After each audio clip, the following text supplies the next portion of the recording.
네, 그렇습니다. 이 요한복음, 요한복음의 저자인 요한이 또 이제 하나님의 이 계시의 말씀인 요한계시록을 기록하고 그 요한계시록에 기록된 하나님의 놀라우신 이 섭리의 말씀들을 우리들에게 증거하시면서 이제 그 모든 증거하시는 대략의 내용들이 이 주님이 다시 오시는 그 시간까지를 이렇게 먼 안목으로 보여주셨던 그 시간까지들을 전체적인 것들을 총망라해서 요한계시록 안에 그 모든 본일과 장차 될 일들을 함께 요약해 넣으심으로 말미암아 시간의 마지막 때 거의 당면한 마지막 시대를 살아가는 우리들에게 이 계시록은 잃어버리거나 놓쳐서는 안 되는 매우 중요한 가르침과 깨달음들을 보여주고 있습니다.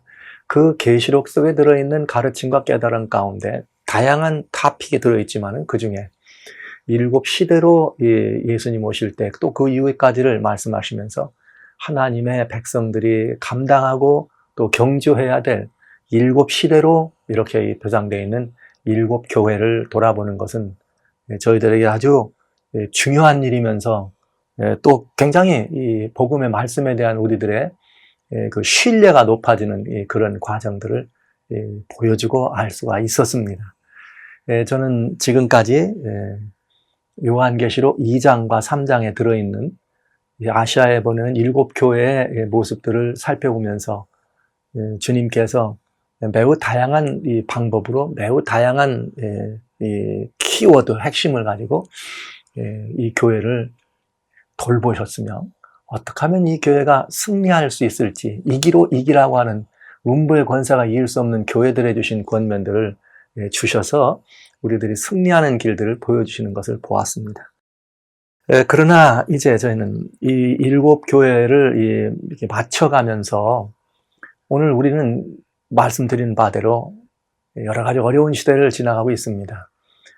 성경이 말하고 있는 다양한 예언들, 특별히 신약 성경에서는 25절마다 한 번씩 예수님의 재림과 관련된 이 성경의 예언이 있어요. 그 예언들 가운데 특별히 이 요한계시록 속에는 더 일목요연하게 그 마지막 시대를 향한 사건들로 구성된 것을 보면서 오늘 이 시대를 살아가는 우리들이 이 7시대의 교회 가운데 마지막 시대를 살아가는, 즉 라오디게아 시대를 살아가는 우리들 아닙니까? 그들이 우리들입니다, 바로. 그렇다면 주님께서 이 시대를 위해서 주시는 마지막 교회에 대표하는 권면은 더 오늘 우리 시대에 적용해서 우리가 깊이 살펴봐야 될 아주 중요한 필요와 가치를 느끼지 않겠습니까?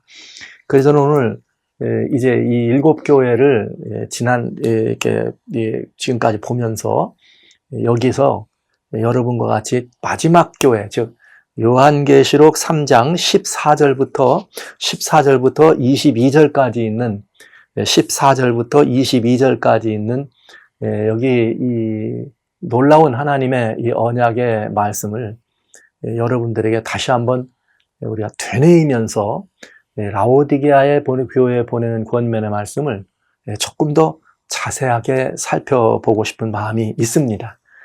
그래서 진도를 나가는 것보다는 이 부분을 더 자세히 보는 것이 더 중요하다는 생각이 들기 때문에 여러분과 같이 라오디게아에 보내는 권면의 말씀, 즉 라오디게아 교회를 향한 주님의 그 마지막 호소는 무엇인가, 이 부분을 좀 살펴보려고 합니다. 그러기 위해서 저는 먼저 여러분들에게 요한계시록 3장 20절 말씀을 먼저 보려고 그래요. 볼지어다 내가 문 밖에 서서 두드리노니 누구든지 내 음성을 듣고 문을 열면 내가 그에게로 들어가 그로 더불어 먹고 그는 나로 더불어 먹으리라. 아주 희망적인 이야기죠. 주님께서 우리의 문을 두드리고 우리는 그 문을 열면 주님이 우리에게 들어오시고 우리는 주님과 더불어 들어가셔서 주님과 내가 하나 되고 이 교회와 주님이 하나가 되어서 우리가 주님 안에, 주님이 우리 안에 머무시는 그런 놀라운 역사와 그 놀라운 일들을 경험할 수 있게 되는 이야기이기 때문에 희망적이라는 말씀을 드립니다. 자, 그런데요, 여기 이 라오디게아 시대의 권면을 제가 더 특별한 의미에서 여러분과 같이 더 자세히 살펴보려고 하는 또 다른 이유가 있습니다. 그 이유는 무엇인가?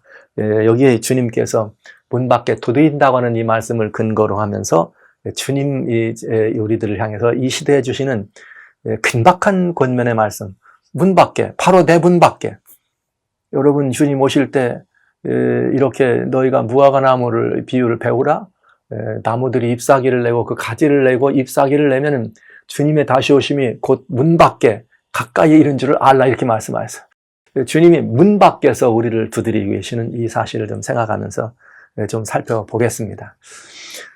형제자매 여러분, 이 사람의 역사, 한 사람이 그가 살아있는 그 모든 것들을, 한 사람의 이런 이 부분들을 우리가 다 시간적으로 날 때부터 죽을 때까지를 이렇게 살펴본다면 그걸 우리는 한 인생이다, 이렇게 표현할 수 있다면, 인류가 걸어온 시작부터 인류가 걸어가는 마지막까지의 모습을 우리가 일목요연하게 말한다면 우리는 역사라는 표현을 쓸 수 있겠습니다. 그런데 우리는 이 하나님의 말씀을 보면서 이 모든 역사에는 물론 다양한 사건과 사고와 다양한 일들이 거기에 점층되어 있는 것은 사실이지만 결국 그 역사의 배후에는 이 역사를 움직이고 이 역사를 주관하시는 하나님의 위대한 손길이 있었음을 우리는 성경 전체를 통해서 알 수 있으며, 요한계시록을 지금까지 보는 과정을 통해서도 그 역사가 그렇게 주관되고 있었음을 우리는 이렇게 얼핏 짐작해 볼 수가 있었습니다.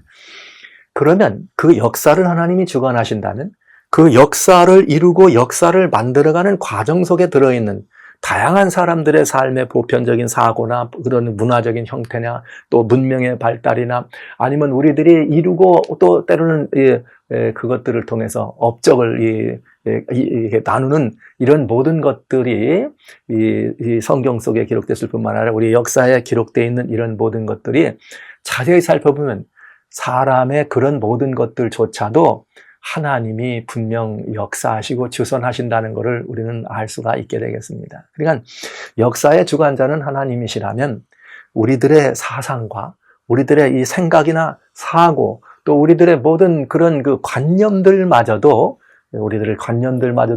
사실은 하나님께서 주선하시고 주관하시고 있다는 것을 우리는 알 수 있다는 것이죠. 네, 여러분, 그래서 우리가 역사를 살펴보면은 하나님이 직접 주관하시는 그런 역사가 있는가 하면 그 역사, 하나님의 손길에 반항하거나 하는 또 그걸 반대하는 그런 그 역사 속에 나는 사생자들이 있는 것을 알 수가 있어요. 그런 아류들이죠.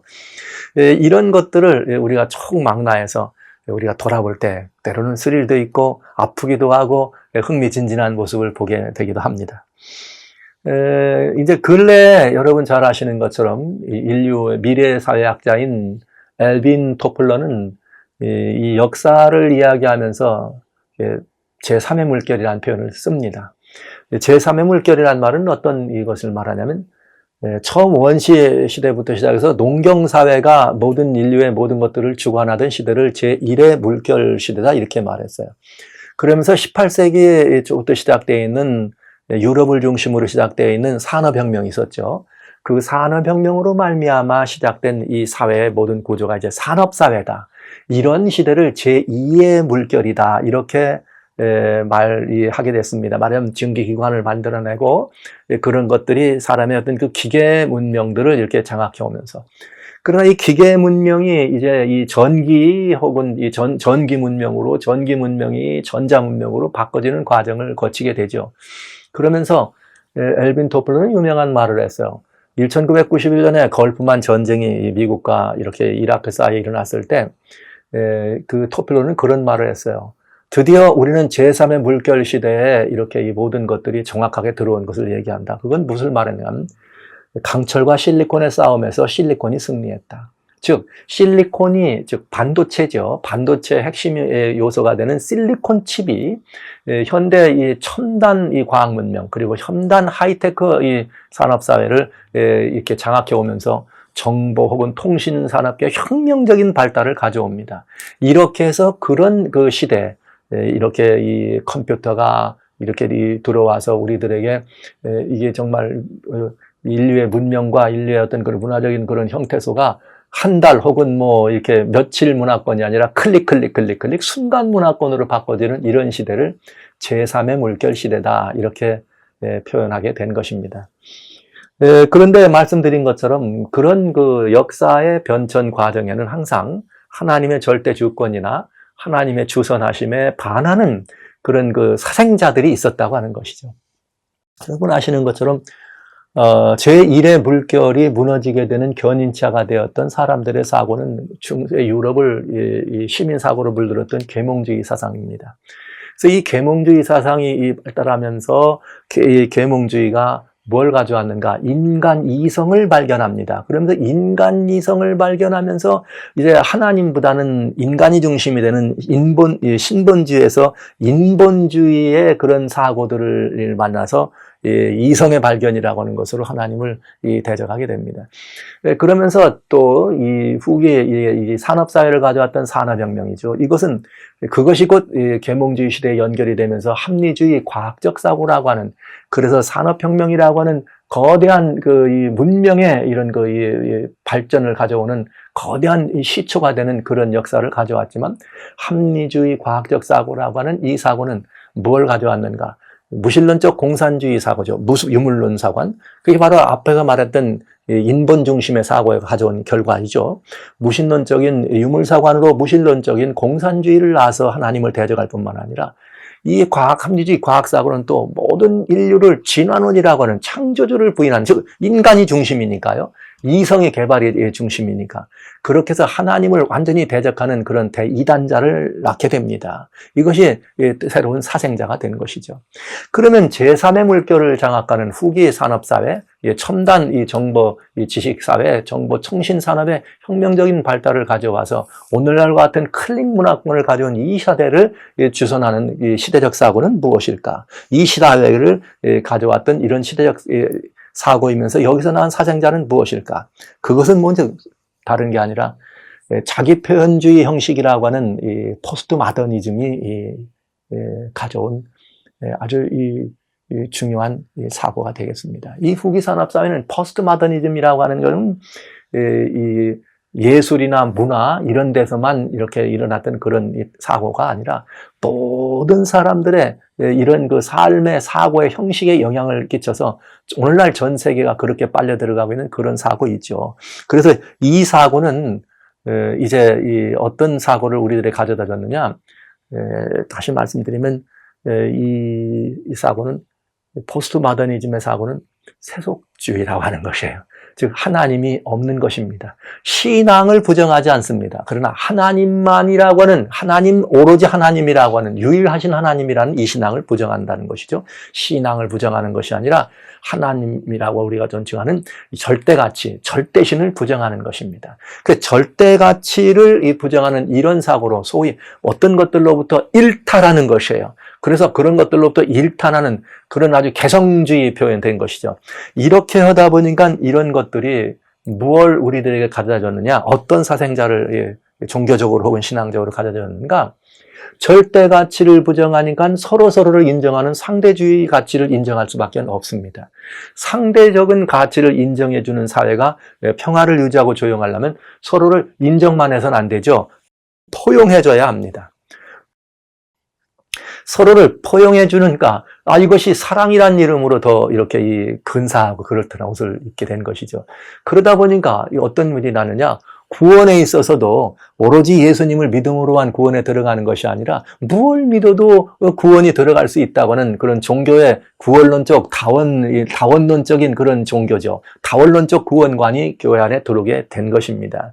그러면서 뭘 믿어도 되다 보니까 인간이 또 여전히 이 어마어마한 첨단 이런 산업을 발전시키는 이런 시대에 오다 보니까 사람이 얼마나 중요한 가치가 있는 존재가 됐는가.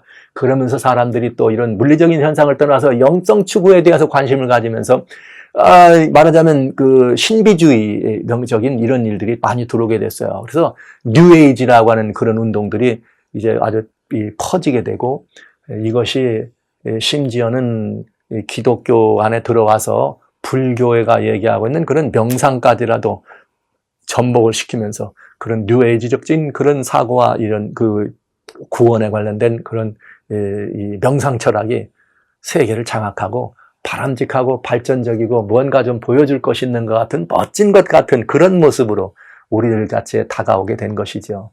그래서 이것은 굉장히 중요한 정말 이 가치의 혼돈을 우리들에게 가져다 준 것입니다.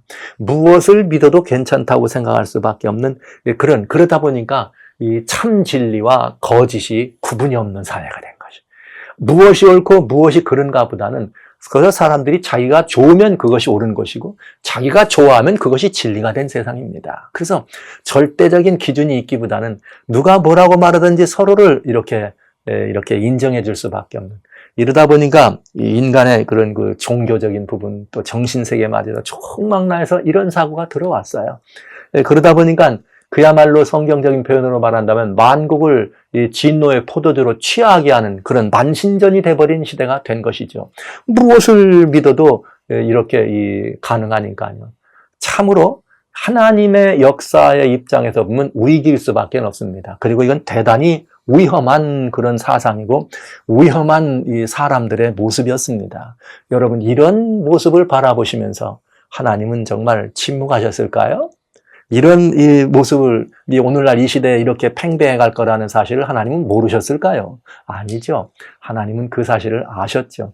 그래서 우리 하나님께서 창조주가 부정되고 절대신인 창조주가 부정되고 또 이 구원의 이 주인이신 예수 그리스도밖에 없다고 하는 오로지 이 주님 중심의 구원이 부정되고 그래서 무엇을 믿어도 신앙의 대상이 될 수 있고 어떤 것들을 통해서도 우리는 참 가치를 추구할 수 있다고 하는 이런 그야말로 흐드러지고 이렇게 이 망가져버린 종교, 신앙 혹은 영적인 부분, 정신적인 부분 이런 모든 것들을 통망라해서 이제 이런 이 부분들 그래서 이것들이 오늘날 이 시대에 모든 것들을 정확하는데 그냥이 아니에요. 이런 이 상대주의와 포용주의라고 하는 것은 굉장히 매력 있는 이 가치 같잖아요. 그래서 이것을 들어서 우리 안에 들어오는 것이 바로 인문주의, 인본주의, 휴머니즘입니다. 휴머니즘이라고 하는 것이 참 매력 있는 것이죠. 그러나 여러분 휴머니즘은 하나님의 인도하시는 그런 그 하나님의 주권하시고 주관하시는 그런 이념 체계가 아닙니다. 휴머니즘은 말 그대로 인본 중심이에요. 사람이 중심인 것입니다. 자, 이런 시대에 하나님께서 마지막 시대에 이런 것이 올 것을 아셨던 하나님, 우리 주 예수 그리스도께서 우리들에게 뭐라고 나타나셨는가 하면 라오디게아 교회 사자에게 편지하시기를 14절이에요. 아멘이요 충성되고 참된 증인이요. 아멘 충성 증인.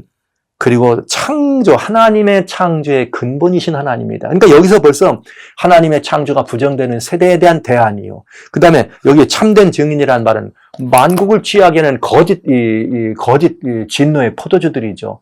거짓 사상과 거짓 것들이 만연하지만 거짓과 참과 거짓이 구분이 없는, 상대주의 시대니까 참과 거짓이 구분이 없는, 그래서 무엇이 옳고 무엇이 그른 것인지를 구별할 수 없는 그런 시대를 살아가는 우리들에게 참된 증인으로, 그러면서 주님은 이 시대를 향한 매우 중요한 내용의 편지를 보내신 것입니다. 이것이 바로 주님이 모든 것을 아시는 주님이 우리들을 향해서 미리 보여주신 아주 적절한 이 시대를 향한 미리 아심이요 처방전이었습니다.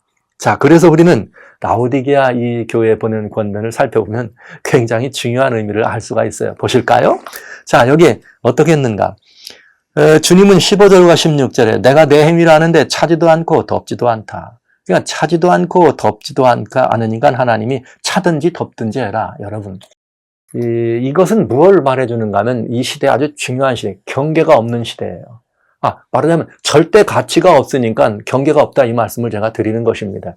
이건 뭐냐면 찬 것과 더운 것, 차든지 뜨겁든지 해야 되는데 차지도 않고 덥지도 않다. 이 경계가 없다 이 말이에요. 미적지근하다 이 말이죠. 주님은 이 미적지근한 것을 우리의 신앙의 속에서도 미적지근한 모습이 얼마든지 있음을 보여주시는 것입니다.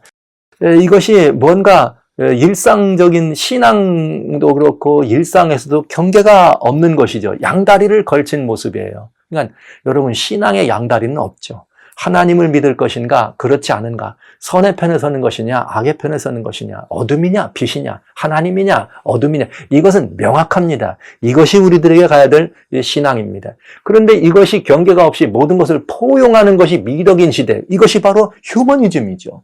그래서 휴머니즘들은 뭐라 그래요? 그거 옳으냐 그르냐는 말은 맞았느냐 틀렸느냐를 얘기해요. 휴머니즘들의 인기 있는 얘기가 그거죠. 그거 틀린 것이 아니야, 다른 것이야. 여러분 매우 멋있는 표현이긴 하지만 아주 위험한 일이기도 합니다. 여러분, 이러다 보니까 남자냐 여자가 구분이 없는 거예요. 남자인데 여자 같기도 하고 여자인데 남자 같기도 하고, 그래서 이 남자도 여자도 아닌 그런 유니섹스가 이렇게 또 여러 가지 이런 부분들이 우리들에게 이 주어지는 것을 볼 수가 있게 됩니다. 오늘날 이 시대에 우리는 그렇게 남자인지 여자인지 구분을 하기 어려운, 그래서 이게 사람의 성구분조차도 10개 이상의 그런 자기가 선택할 수 있는 이 성적 관심에 따라서까지라도 포함될 수 있는 이런 부분들은 다 휴머니즘적인 사고죠. 성경이 기초되어 있는 하나님 중심적 사고는 아닙니다. 자, 그래서 이것이 인본주의적인 사랑이 되는 것이죠.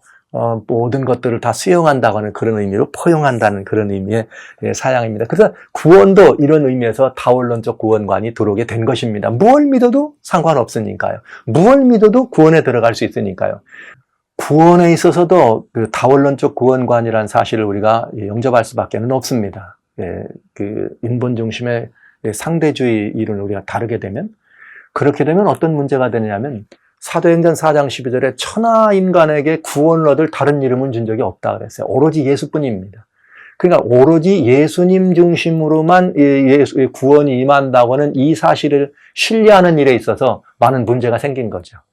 그러다 보니까 신앙이 뜨거워질 수가 없어요. 오로지 예수님이라고 하는, 오로지 예수님에만 이렇게 우리의 이 구원의 가치와 의미가 포함되어 있었기 때문에 특별히 거기다가 우리가 열을 내서 말이죠, 신앙의 뜨거움을 낼 그런 의미가 없어졌다, 이런 것이죠. 그래서 예수 그리스도를 통하여 그분의 대속의 죽음, 십자가에서 돌아가신 대속의 죽음과 우리를 향한 그분의 그 애타는 사랑을 우리가 영접함으로 얻는 그런 그 감격스러운 구원의 경험이 사라지니까, 그런 감격스러운 구원이 사라지고 오히려 내가 명상을 한다든지 내가 선행을 한다든지 내가 어떤 이런 것들을 통해서 왜 구원에 들어가는 일들이 더 매력 있는 것처럼 보이는 시대니까 예수님을 믿는 믿음은 열이 식을 수밖에 없습니다. 구원의 감격이 사라진 시대입니다.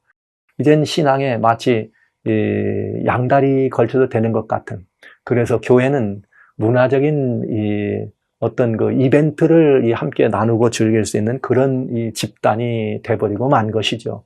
그래서 오늘날 이 시대의 교회들을 문화적 신앙을 나누는 그런 이 단체들로 이렇게 설명하려고 하는 시도가 있는 것이 바로 그런 이유입니다. 성경은 여러분 아시는 바대로 고린도후서의 6장의 14절 16절에 어둠은 빛과 함께 할 수 없다. 우리 하나님의 빛이 그 벨리알과 함께 할 수 없다. 우리는 정말 믿지 않는 자와 믿는 자가 어찌 상관할 수 있느냐? 안 된다. 주님의 말씀은 분명합니다. 그래서 여러분, 틀린 것과 다른 것을 구분할 수 있어야 합니다. 틀린 것은 옳으냐 그르냐의 문제고요. 다른 것은 그저 뭐 여러 가지 다양한 좋으냐 나쁘냐의 문제들 속에 있을 수 있는 것이죠. 그렇기 때문에 오늘날 교회 안에서 가장 인기 있는 표현이 되어 있는 틀린 것이 아니라 다른 것이라고 하는 그런 말씀들을 이행하실 때는, 분명한 성서 진리라고 하는 가치 입각에서 할 때는 그것은 틀린 것이고 틀리지 않은 것이 있습니다. 그러나 우리가 이 땅에서 어떻게 신앙생활을 이렇게 저렇게 해보는데 정말 나름대로 자기가 가진 그런 인생에 필요한 가치들을 얘기할 때는 다를 수 있어요. 내 것이 있고 내 것이 있을 수 있습니다. 그러나 진리라고 하는 의의 원칙에 있어서만큼은 하나님의 말씀이 기준입니다. 다를 수가 없겠습니다. 그래서 이렇게 경계가 없는 그런 신앙의 모습을 여기 성경은 아주 이 라오디게아 신자들에게 아주 대단히 중요하게 말씀해 주신 것입니다. 내가 토하여 내치리라. 신앙은 경계가 분명해야 합니다. 여러분, 하나님 편에 서야 합니다. 우리는 어둠과 빛은 함께 할 수 없는 것을 인정하시기 바랍니다. 그래서 그렇지 않으면 내 입에 너를 토하여 내시리라, 이렇게 말씀하신 것입니다. 자, 이것이 라오디게아의 병이었습니다. 그런가 하면 이 라오디게아 시대는 또 어떤 시대냐? 인간이 중심이다 되니까 이런 문제가 와요. 17절에 내가 말하기를 나는 부자라 부유하여 부족한 것이 없다. 그러나 내가 봤더니 너는 곤고하고 가련하고 여기 말씀하신 것처럼 가난하고 눈멀고 벌거벗었다. 이게 뭐예요? 자기가 이건 뭘 말하느냐? 경계가 없는 신앙은 그 전에 말씀드렸다면 이건 어떤 신앙을 말하는 거냐? 영적인 창난 증세예요. 창난 증세. 이게 말하자면 무슨 말이냐면은 여기 창난 증세라고 하는 말은 여러분 이런 거 보신 거 있죠? 우리가 봤는데 벌거벗었는데 자기는 입었다고 생각하는 것이죠. 이런 것들이 창난 증세. 우리 벌거숭이 임금님과 같은 것이에요. 그래서 여기 주님 앞에서는 보니까 뭐예요? 주님이 보니까 벌거벗었거든요. 가진 게 없거든요. 가난하거든요. 아무것도 이루어진 것이 없거든요. 그런데 스스로는 뭐라고 그래요? 아니라고. 우리가 이 모든 것들을 이뤘다고. 우리가 많은 부자라고. 입었다고. 근사하자고. 멋지지 않느냐. 이런 얘기를 하고 있는 것입니다. 이건 누가 눈에 보기에 그렇다는 거예요? 사람의 눈에, 내 눈에 보기에 그렇다는 것이죠. 틀림없는 영적인 창난 증세인 것이 틀림없습니다. 오늘날 성경이 여전히 매년마다 가장 많이 팔리는 베스트셀러고 성경이요. 여러분 신문이나 어디 매체나 이런 데를 통해서 광고되는 거 보세요. 아마도 가장 끊어지지 않고 그런 매체들의 광고나 혹은 이런 곳에 차지하고 있는 것이 교회의 어떤 행사나 교회의 어떤 그런 일들, 그 고요에서 드러나오는 그런 그 변방에서 일어나는 그런 일들이 가장 많은 것을 우리는 봅니다. 종교적이라는 뜻이죠. 종교적인 행사, 종교적인 사역, 종교적인 많은 것들이 너무나 많다는 것이죠. 여기 나는 부자라 부유하여 아무것도 부족함이 없다 하는 이런 이 모습을 우리는 보게 됩니다. 그런데요, 이 종교적인 행사가 이렇게 많은데 이 말씀을 예수님이 뭐라고 말씀하셨는가 참 중요한 말씀을 하세요. 마태복음에 보면은 여기에 이 주님께서 이렇게 이 땅에 오실 때에 대한 이야기를 마태복음 7장에 22절로 23절에 말씀하세요. 마태복음 7장 22절로 23절에 뭐라고 말씀하시는가 하면 내가 올 때에 많은 사람들이 그날에 어떻게 하느냐 주님께 와가지고 주여 제가 주님의 이름으로 병도 고쳤어요. 귀신도 쫓았어요. 주님의 이름으로 많은 것을 행했어요.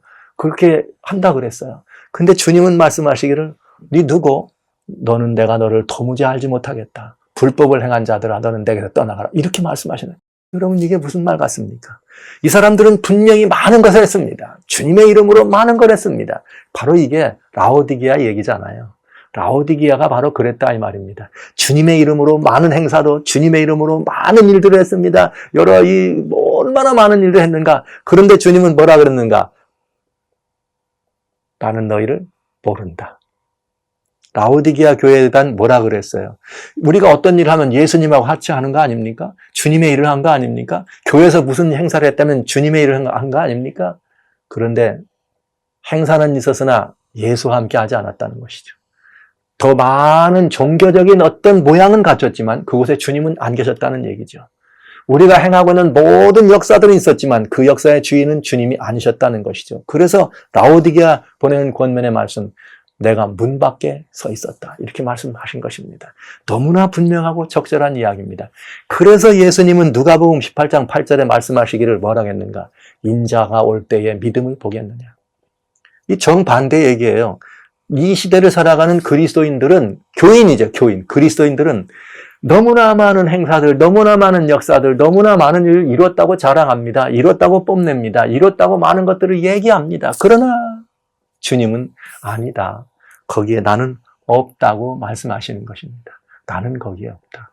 이렇게 돼서 우리는 라오디게아 시대가 가지고 있는 이런 그 치명적인 이 질병이 무언지를 보게 되는 것이죠. 이건 영적인 창난 증세입니다.